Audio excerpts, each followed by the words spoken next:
السلام علیکم ورحمۃ اللہ وبرکاتہ۔ بسم اللہ الرحمن الرحیم۔ پیارے بچوں، مضمون ہے اردو اور عنوان ہے کھیلوں کا تہوار۔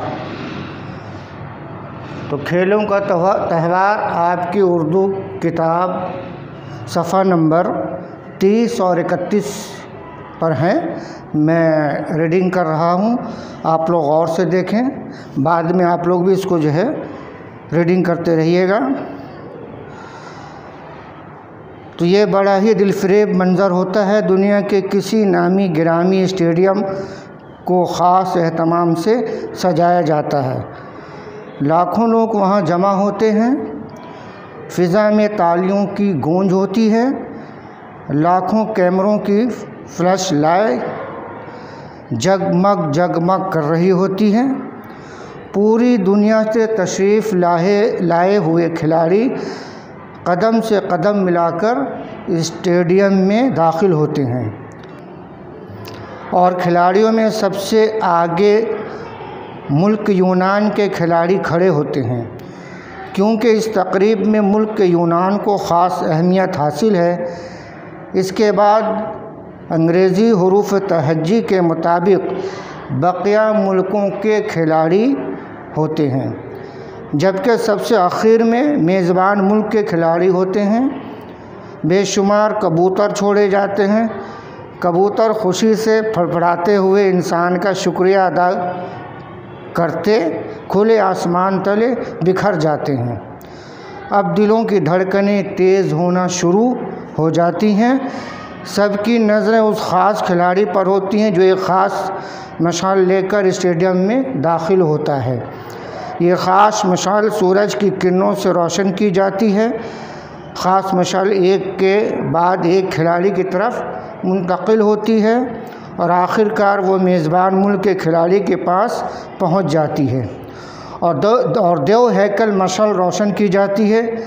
یہ تب تک جلتی رہتی ہے جب تک کھیلوں کا خاص تہوار یعنی میں اولمپک جاری رہتا ہوں۔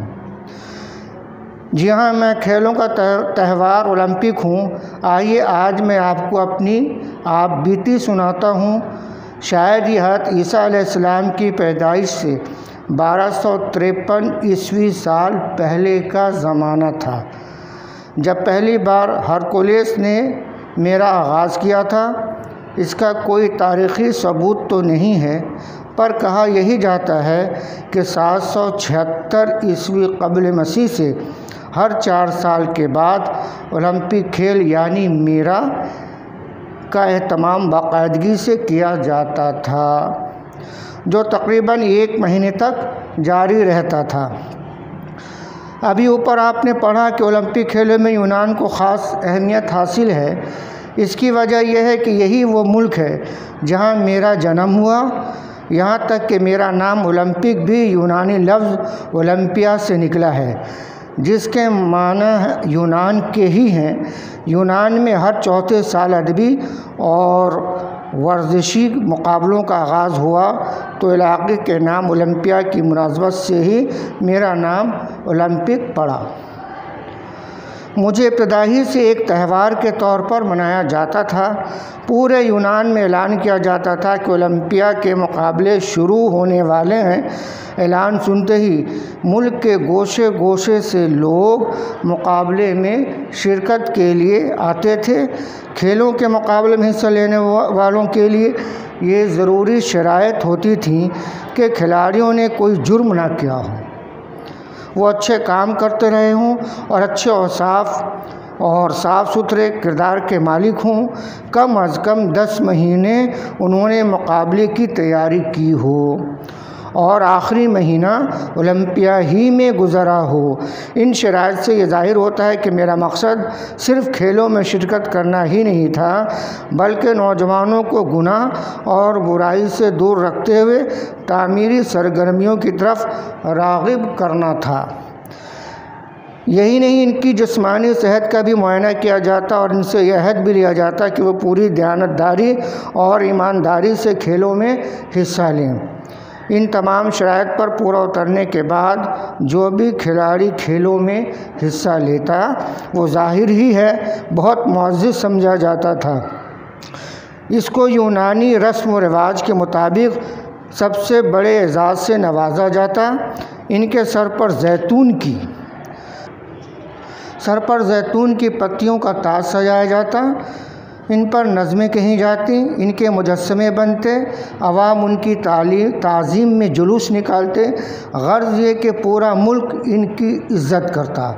میری روایت تھی کہ جو کھلاڑی 3 مقابلوں میں اول آتے ان کے مجسمے بنا کر اولمپیا کے میدان میں نصب کر دیے جاتے۔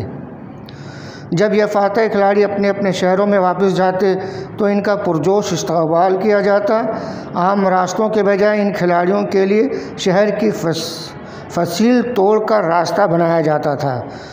بدنصیبی سے سلسلہ صرف 394 عیسوی قبل مسیح تک جاری رہا اور پھر 1500 سال تک اولمپیا کے میدان میں سناٹا چھا گیا اور لوگ میرا نام تک بھول گئے۔ پھر 19ویں صدی کے آخر میں ایک فرانسیسی نوجوان کوبے نین نے مجھے پھر سے زندہ کرنے کا بیڑا اٹھایا۔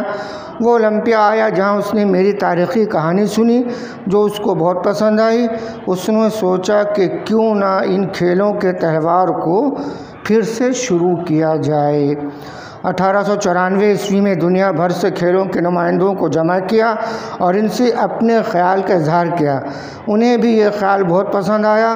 انہوں نے ہر قسم کا تعاون فراہم کیا اور یوں 1896 عیسوی میں صرف 2 سال بعد یونان کے شہر ایتھنز میں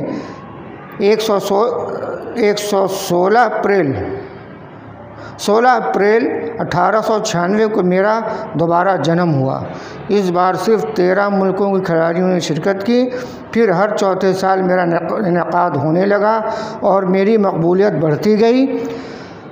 قدیم زمانے میں جب میرا انعقاد ہوا تو کسی بھی عورت کو مقابلہ دیکھنے تک کی اجازت نہ تھی۔ اس کے علاوہ یونان کے علاوہ کسی اور ملک کے کھلاڑی بھی اس میں شرکت نہ کر سکتے تھے، مگر آہستہ آہستہ یہ کفر ٹوٹا۔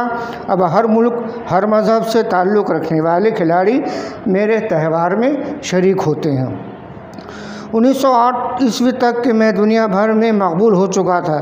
جب 1912 میں سویڈن کے دارالخلافہ اسٹاک ہوم میں میرا انعقاد ہوا تو اس وقت تمام بر اعظموں سے لگ بھگ 2500 کھلاڑیوں نے حصہ لیا۔ پھر پہلی جنگ عظیم کے زمانے کو چھوڑ کر ہر 4 سال کے بعد مختلف ملکوں میں اولمپک یعنی میرا اہتمام باقاعدگی سے کیا جاتا رہا۔ دوسری جنگ عظیم کے دوران بھی میرا اہتمام نہ ہو سکا، پر جب جنگ کے بعد 1948 میں لندن میں میرا انعقاد کیا گیا تو 122 ملکوں کے 10,000 کھلاڑیوں نے جوش و خروش سے اس میں حصہ لیا۔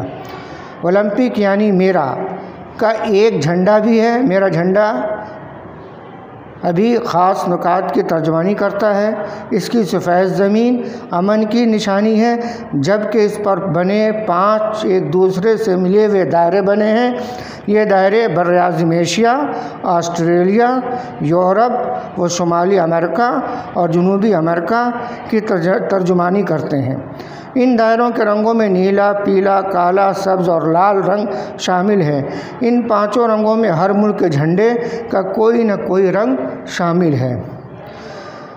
میرا اولمپک نعرہ لاطینی زبان میں ہے، جس کے معنی اور تیز، اور اونچا اور مضبوط کے ہیں۔ یہ نعرہ کھلاڑیوں کے اندر مثبت سوچ پیدا کرتا ہے کہ جیتنے سے بڑھ کر ایمانداری، محبت، محنت اور قوت سے کھیلوں میں حصہ لینا ہے۔ یہ سبق میرے جنم کے پہلے دن سے آج تک کھلاڑیوں کو سکھایا جاتا ہے۔ یہی وجہ ہے کہ آج بھی اولمپک میں جیتنے کے ساتھ ساتھ صرف حصہ لینے والے کھلاڑیوں کو عزت کی نگاہ سے دیکھا جاتا ہے۔ جیتنے والے کھلاڑی اپنے ناموں کے ساتھ میرے نام کو ہمیشہ کے لیے منسوب کر لیتے ہیں۔ میں بھی ان کھلاڑیوں کی طرح خود کو بہت خوش نصیب محسوس کرتا ہوں کہ میں صدیوں سے انسان کے دلوں میں مثبت مقابلے، اعلیٰ کردار اور عمدہ کارکردگی دکھانے کا ایک ذریعہ بنا ہوں اور ہمیشہ بنا رہوں گا۔ تو بچوں، یہ تو تھا آج کا سبق اولمپک، جس میں موضوع تھا اولمپک یعنی کھیلوں کا تہوار، تو آپ بھی خود اس کو دہرائیے، اور جو مشکل الفاظ ہوں جو سمجھ میں نہ آئے تو اپنے استادوں سے یا اپنے پیرنٹس سے جو ہے ضرور تذکرہ کریں۔ اسی حوالے سے جو ہے آپ کے لیے اسائنمنٹ ہے جو کہ اسکول سے حاصل کیا جا سکتا ہے۔ تو اس سبق کے مختلف سوالات و جوابات ہیں، الفاظ معنی ہیں اور صحیح غلط ہے، تو یہ اسائنمنٹ دیکھ لیں اور پھر اس کو لے جا کر کے اپنے کاپی پر حل کریں۔ آپ کو تاریخ دی جائے گی کہ ان تاریخوں میں جو ہے ان اسائنمنٹ کو چیک کرا لیں، تو گاہے بگاہے اسکول آ کر کے معلومات حاصل کرتے رہیں۔ السلام علیکم ورحمۃ اللہ وبرکاتہ۔